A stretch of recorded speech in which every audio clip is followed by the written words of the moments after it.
Good morning, church. This is our last Sabbath of the BIOS series. So can we give a round of applause to everyone who has shared for these past weeks? Church can't be unless we hear the stories of the people around us. And so it's so special that we get to do this. And today we have the pleasure of hearing from my brother James Kim. So glad that he said yes to our request for him to share. A little shout out to the Kims. They were one of the first families who, when Calmy and I moved here to Southern California, who hosted us in their home, gave us great food and great coffee. And thank you so much for that, and so glad that we've been able to grow in our relationship, and we've always felt your love from this family, so thank you so much. And I hope that you feel peace as you share with your church family. Thanks, Ben. Appreciate that. Wonderful introduction. Before I start, I would be remiss if I didn't take a moment to thank my brother, Pastor Ben, here, for helping me in preparation to tell this story, and for tolerating my tendencies as a procrastinator. I know he's a prepper, so if I created angst for you, Ben, I think I apologized before, but I want to do that publicly. So I'll try to be a solid setup man for my closer here, okay?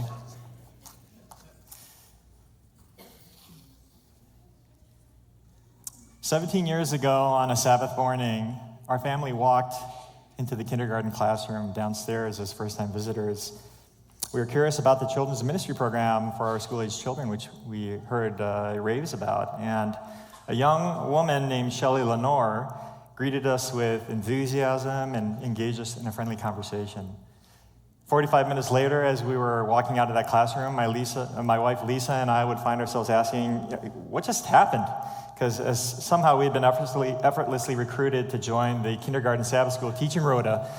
And I'm still convinced that Shelley, she may be a Jedi. She's like, this is the church you're looking for, So since that time, this generous spirit has shaped our family's experience and deepened our connection with this La Sierra community over the years.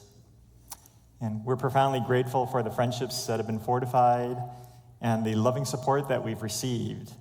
This community has not only enabled our family to grow and thrive over the past 17 years, but it's been extremely formative and has strengthened in strengthening our conviction in a loving God whose grace surpasses all understanding and who challenges us to share this truth by displaying his beauty to all those around us.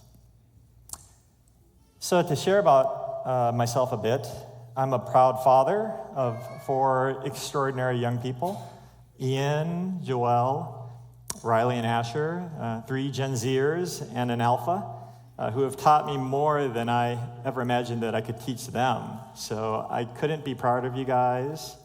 Love you, no cap. It's some Gen Z vernacular, To my daughters who made me promise I wouldn't embarrass them, watching and streaming from Southern Adventist, Riley and Joelle, that's for you.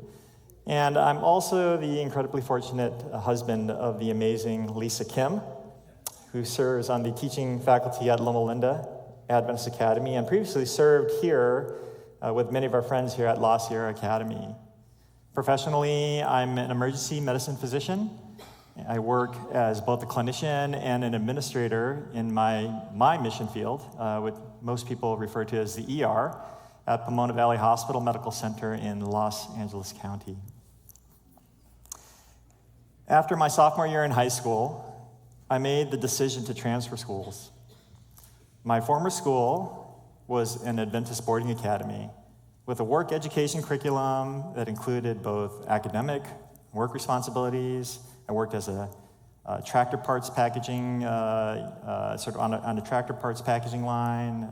I worked custodial duties, and living with a bunch of stinky guys, created an environment that fostered really strong relationships, and which I loved, and I excelled academically there, often being recognized as a top performer.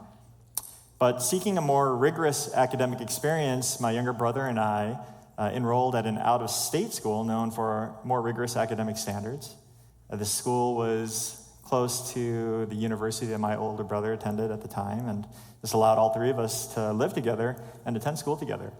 So we moved into a small home in close proximity to the campuses and our extended family that lived in the area. My junior year, however, didn't go as I had hoped, and as a genuine introvert, although I fake it, I struggled to fit into the new school community, and I made very few true friends. The increased academic demands also revealed that I was significantly behind my peers in almost every subject, and that rather than being a top performer, I was delivering questionably average work at best, despite my own perceived efforts. And I can, for the first time recall living in a state of perpetual anxiety that was rooted in a fear of inadequacy and rejection by others. And rather than confronting my fears, I adopted a posture of self-rejection, and I convinced myself to stop caring. And resigning myself to failure was easier to accept than the possibility that I wasn't good enough. My feelings of inadequacy, led to some destructive behaviors. I began to alienate myself from my community. I skipped a ton of school. I missed over 100 days of school that junior year. And I created a false narrative of various illnesses to justify my absence from school, forging parental notes, medical releases, all of this to conceal the deception that I was living at the time. And I recruited others into my deception, including my younger brother, who would be my liaison and delivery man for these forgeries, and my classmates as well, who I solicited help from to complete assignments and cheat and pass on exams that I wasn't present for. And of course, eventually my deception was discovered.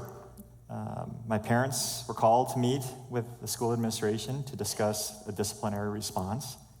And years later, my mother revealed to me that during that meeting, my personal integrity was justifiably challenged, and I was on the verge of expulsion due to the overwhelming evidence of my numerous academic violations. My father reportedly became incensed, bordering on rage, and he defended my character vehemently, arguing that it was being misrepresented. His fervent advocacy for me enabled him to negotiate for my placement on academic probation rather than being expelled, contingent upon compliance ongoing with citizenship and academic standards.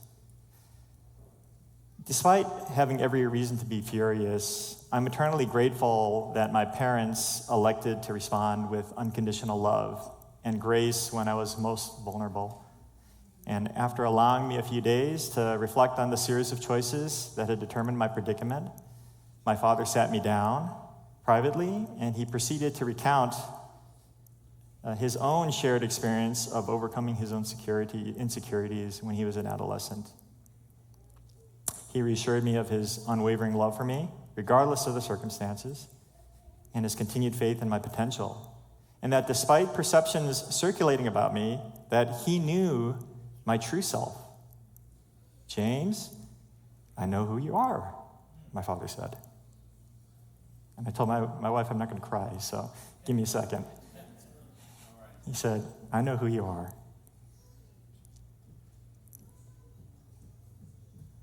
So, I've never told my dad this, but I want him to know that his profound affirmation that day, it provided a glimpse of the restorative power of being beloved. And it marked the beginning of my transformation as I decided to confront my fear, motivated by the assurance that regardless of outcome, that I was loved and that I was enough. So 3 things from my adolescent life have remained with me to this day. The affirming relationships with my brothers and my cousins, who all played a large part in sustaining me during that difficult time, and who I still regard as my best friends. My golf swing, which was honed and forged during those long hours of recovery from feigned illness. And I just love golf. I had to throw that in there. I'm sorry. And of course, the residual emotional scar tissue from the profound loneliness and self-rejection that I experienced during that period of my adolescent life. In Life of the Beloved, renowned theologian and author Henri Nouwen writes that self-rejection is the greatest enemy of the spiritual life because it contradicts the sacred voice that calls us the beloved. Being the beloved constitutes the core truth of our existence. I repeat that. Being the beloved constitutes the core truth of our existence. You know, the fear of not being enough never truly goes away completely. Periodically, it creeps back when faced with certain challenges and circumstances as I navigate my life. But when insecurity and fear threaten to take root again, I find encouragement in Paul's letter to the Ephesians, in which he writes, "Let us be strengthened by his Spirit, not by brute strength, but by a glorious inner strength. Let Christ live in us as we open the door and invite him in. And with both feet planted firmly on love, let us take in the extravagant dimensions of Christ's love. Reach out and experience the breadth. Test its length. Plumb the depths. Rise to the heights. Live full lives, full in the fullness of God."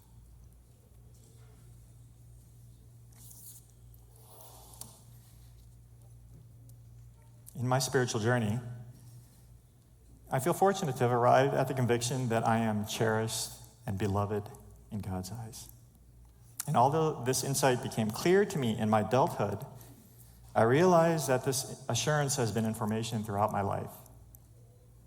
My father's declaration that day was just one of the many times God's voice of love and affirmation has manifested through the people and experiences around me, providing me with a greater appreciation of the personal and unique nature of God's love for me. He knows who I am. So, Lost Sierra family, let us choose to live fully and fearlessly, rooted in the assurance that we are uniquely known, cherished, and extravagantly loved by God. Thanks.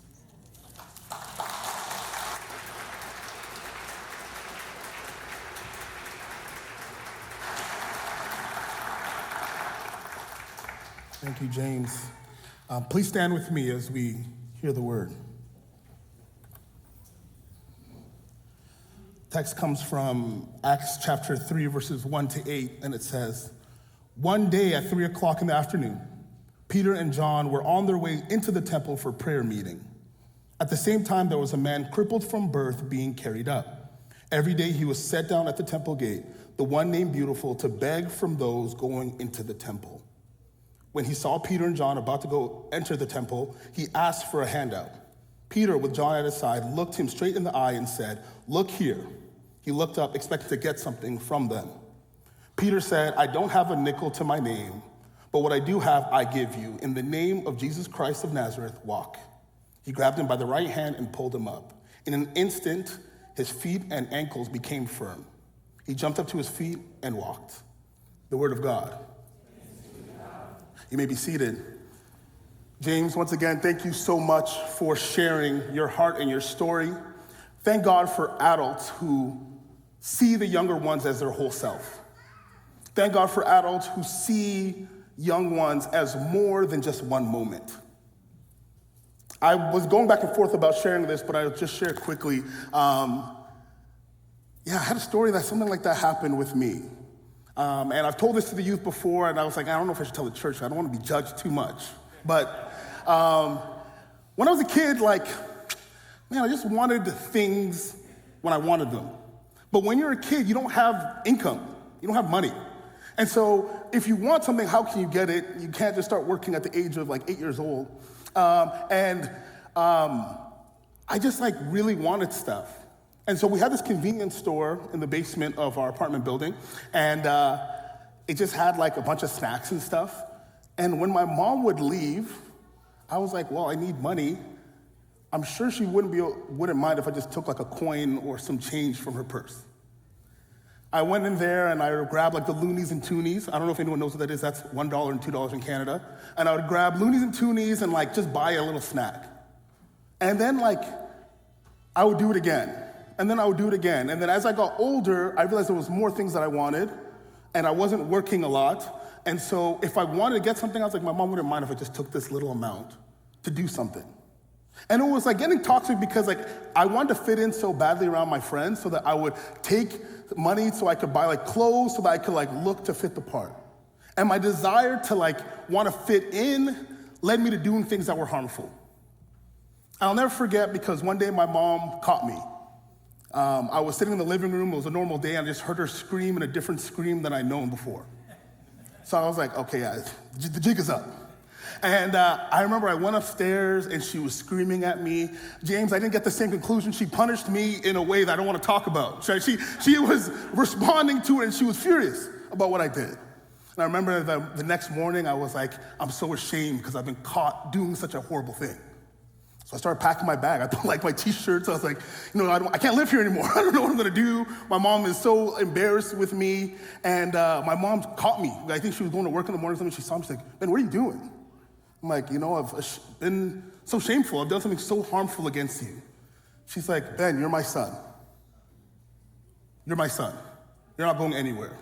Now go and like do the dishes. Like stop trying to run out of the house. Go do your chores. And like we're moving on from this. You're still my son. Thank goodness for adults who see us so much more than the one choice that we make. How we choose to see people matters. How we look at things matter. Our perspective is important. And a part of what Jesus did as he walked on this earth was set a standard of what our perspective can be built on. But we struggle to look at things the way Jesus does because we prioritize our location, our prejudices, our harmful ideas more than what Jesus is trying to lead us into. The way we look at things matter. I got a concussion one time. I got a concussion a bunch of times, but one time I remember very clearly. And I was playing rugby, as I love playing. It was a home game. And something about home games is a little different because the people are there for you, right? They're coming to watch. It's your classmates, it's your people, and they're watching me play rugby. And we were having a good time, and it was going in our team's favor. And I got the ball, and I was running, and I really felt confident in where I was going. I think I'm going to score on this little run here. And I remember my friends were in the crowd, my mom, my older brother were there. And as I was running, I could hear people cheering, and I started looking to the sideline as I was running with the ball. I'm looking at the sideline because I'm kind of feeling myself. I'm pretty excited. And next thing I knew, I couldn't move anymore because someone had come and began to tackle me. But it was a person who was half my height because when I looked forward, I couldn't see them, but they were well wrapped around me. And I'm kind of shocked because all my momentum, my excitement had just stopped. And next thing I knew, I was being lifted in the air, and then things went black. They dropped me on my head. I just instantly knockout. And I remember coming to being dragged off by my mother on the sideline. She was pulling me, and she was pointing at the kid making threats, right? And my brother is like, hey, mom, that's how the game goes. You don't have to threaten the other team. It's okay, that's how it happens. And when I came back to the sideline, my coach pulled me aside and said, Ben, where were you looking? Where were you looking? And that question really stuck with me to pay attention to what I'm doing. But I think today, more than ever, in the way that we respond as Christians, as people who know God, the way we respond to our neighbors, the way that we respond to news reports of suffering, oppression, crisis, discrimination, and pain, God is asking us, where are you looking? Where have we been looking? And there's something that we can learn from this story of Peter and John and the man who was set down at the temple gate. See, this man set on the steps of the temple was passed by daily by people who were going to worship. This person was set on the steps of the temple, and they were passed by religious people. And these people who attended the temple to practice their religion missed out on the opportunity to live out their faith. And people passed him daily, ignoring him as he begged, until one day Peter and John passed by. And although this story is a beautiful example that teaches us how to give when we don't feel like we have much, for the next few minutes, I want to highlight the first action Peter and John did before speaking. They looked at the man with intention. And it was because they chose to look directly at the man, they saw who the man was, a child of God, a human being, a beloved creation. And because they saw him as he was, the man went from being outcasted on the steps to standing firmly in community. And yet, when I go online, I check Facebook, and I see Instagram on my phone, on Twitter or whatever, I see community being destroyed because of the way we see each other. I see division and separation because of the way that we look at one another. We are not looking at one another in the same way Peter and John looked at that man on the steps. In the Message Bible, the text says, they looked him straight in the eye. In the New Revised Standard Version, it says, they looked intently at him. The Greek word in the manuscript is atenisas, root word atenizo, and it means being completely fixated on something to give the full attention to. And by looking in the way that they did, Peter and John, by giving their full attention and omitting their prejudices, they were able to look at the world with the eyes that Jesus intended, instead of looking at the world with the eyes formed by their worldviews. By beholding, we can be changed. And it's easy for us to come with our own conclusions when we just pass by one another. When we don't completely fixate on another person, it's easy for us to come to our own conclusions that could be harmful.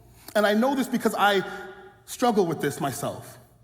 When I'm entering the stores, and we know the stores, and we know our friends who are outside of the stores like Target and Walmart, it's easier if we just pass by quickly and we time it right so that there's someone else in front of us to be talked to. Or we try and walk faster or act like we're having a phone call, because if we were to give our full attention, how could we deny their humanity? But it's difficult to do so. And when we choose to look intently, we see the miracle. We see the image of God. We see a loved humanity. But when we choose to pass by people, we see them through dim lenses and our worldviews. Our lenses that can be murky with hate. Our lenses that can be murky with pride. Our lenses that blur the fact that who we're looking at is already loved. Suffering deserves our full attention. And there are people who do not know how God sees them because they've been told that they are worthless, that they are sinners, that they are disappointments, and these people deserve our full attention. They deserve to be reminded that they are already beloved by God, no matter what they have done or what they are going to do. But to do this, we must choose to look intently. These past few weeks, the world has had their eyes on the 2024 Summer Olympics. From track events to basketball, swimming, rugby, the list goes on. And there's been so much to celebrate for these national ambassadors. They've been doing amazing things. And it's so funny when you watch Olympics because, I was just talking to the youth this morning, and we view things, we really feel like we can judge things, right? When we're watching it, and Steph Curry misses a shot, you're like, oh, Steph, you gotta make that. And I was like, wait, why am I saying that? I'm like a person that can never even shoot a ball in my life. And so how am I commenting on one of the best shooters in the world? But when we're watching things, it's so easy for us to comment on things. And even though we've been watching these athletes do amazing things, somewhere along the line, we've forgotten that they're human. And we've forgotten that they are made by a creator who loves them, each and every one of them. And we've tried to diminish some of these athletes to a spectacle to receive hate because we've been watching unintentionally. And I'm not talking about sharing frustrations because of the medal they did or did not win, but the outright discrimination of these athletes because the way they look does not sit right with the way some loud voices see the world. I'm talking about Iman Khalif because she's a strong woman. I'm talking about Katie Ledecky because she's a strong woman. Lin Yu-Ting because she is a strong woman. And this is the terrible reality and the toxic reality of people being scared of strong women. And it's coming out in the way people respond. And this is how we've responded to people we don't even know. We have no idea who these people are, and yet we are so critical and judgmental and displacing that they're beloved humanity. What about the people in our own communities, at our schools, in our homes? How have we reminded these people of their value? Have we paused and given our full attention to the people around us? We are called to look at the people around us, affirm them, affirm that they are known, affirm them that they're beloved, even at their lowest moments. See, James's father, Dr. Kim, understood this. He looked at James and said, I know who you are. And for anyone who's here today that needs to hear it, I want to say that you are not a bad person because you made a choice that you didn't like. You at your lowest point or when you make a mistake is not defined by that thing. You are not defined by that choice. It doesn't take away that you're loved. You are known. And there's also people who have made choices that are not mistakes, that deserve to be known and deserve to know that God loves them. The things that we don't understand and the things that make us uncomfortable because they're different are not automatically mistakes. Even when we don't know the person, we can still look at them with intention.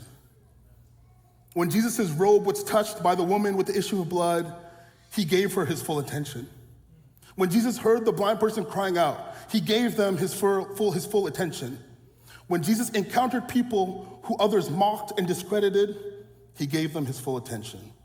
And he did so because God had already defined them as good and as beloved. Before we say anything harmful, we need to know that God's already trying to remind that person of their value. No matter how our context has formed us to see that other person, they are still a miracle, they're still beloved. The action someone makes does not take away God's love from them.